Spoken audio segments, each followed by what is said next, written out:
This is a message for someone who's currently very, very flustered, okay? Or this message is for you're plagued by a overwhelming sense of anxiety and flusterness is what I'm getting. It's sort of a feeling of running around with no head, like a chicken running around with no head. I don't know why I'm getting that. And you just feel, I mean, saying you don't feel grounded is a huge understatement. You just feel totally rattled, rattled to your fucking core, and you can't seem to get a hold of your emotions. You can't, like, you're just really, it's like somebody really shook you up. Okay, something happened that shook you up, shook your entire perception of self, the world, everything, and you are plagued right now by horrible, horrible thoughts. Okay, and this is a message I've been getting for a few days, and at the beginning I didn't know if it was about me because, or for me, because I suffer from OCD. And for many years I didn't know what it was. I just thought I had this horrible anxiety, which in a way OCD is a horrible anxiety. But basically what you experience with OCD, most people don't seem to realize. They think it's all about cleaning, even though cleaning can be a coping mechanism in OCD or symmetry and things like that. It's really not about that. What it is truly about is intrusive thoughts. These horrible intrusive thoughts.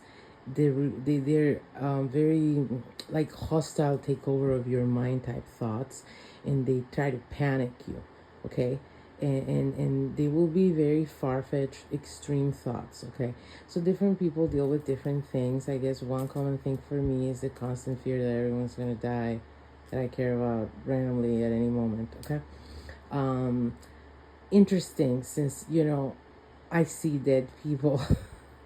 Like, why am I so afraid, right? I mean, with everything I know about the other side and the way life works and everything, all these things most people don't know, one would think this anxieties wouldn't plague me, and this is why it's not regular anxiety. What it is like a panic that goes through your body. It like creates this surge of cortisol and adrenaline, and like your it's like your neurons are overreacting to things. Okay, and so you're experiencing something like that. Your body went into a state of emergency. Whatever happened, you internally interpreted it as a huge like emergency, like a bomb went off.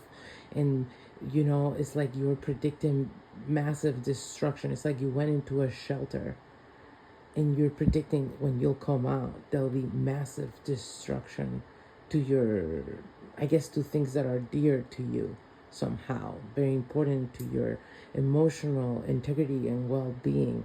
So there's two aspects of this message. One of them, this is serving as a reality check as to how important whatever this thing or person or dynamic, whatever you're freaking out about, is actually way more important to you than maybe you had given it credit for. Because look at the ability it has to shake you when you think it's damaged somehow, or some catastrophic damage has been done to it. This is sort of like the structure of your emotional well-being. It seems like you might have not realized that until now.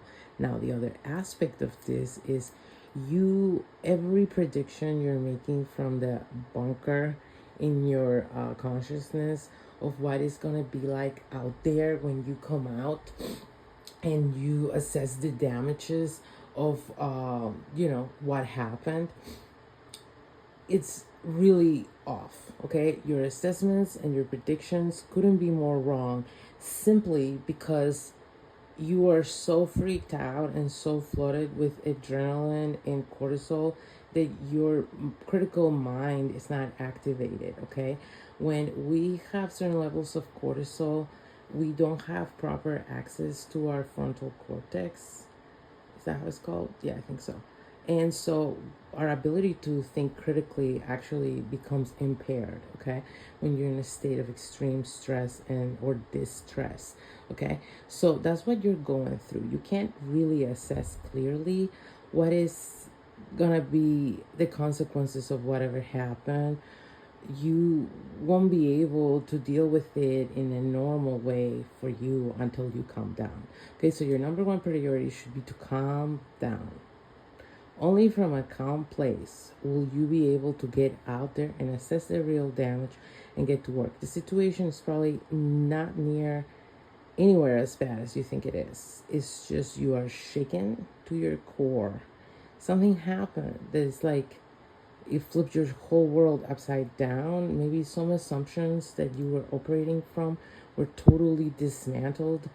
There's some level of like almost identity crisis here. So you really need to find a way to root yourself in your core identity, okay? So what I'm getting here is you keep looking at yourself in a way that makes you keep panicking over and over and over again. I don't know, maybe you blame yourself for whatever this catastrophic event happened that took place that you're afraid has like destroyed everything for you. But right now, you need to focus on your emotional and mental survival, okay? So you need to go back to loving yourself on a very core level. So try and take care of yourself. Try and focus on very simple actions of taking care of yourself. That will help you. Once you start taking care of yourself, try to connect with yourself. Maybe have some simple small talk with yourself, okay? Where you sort of ease yourself into, feeling safe again.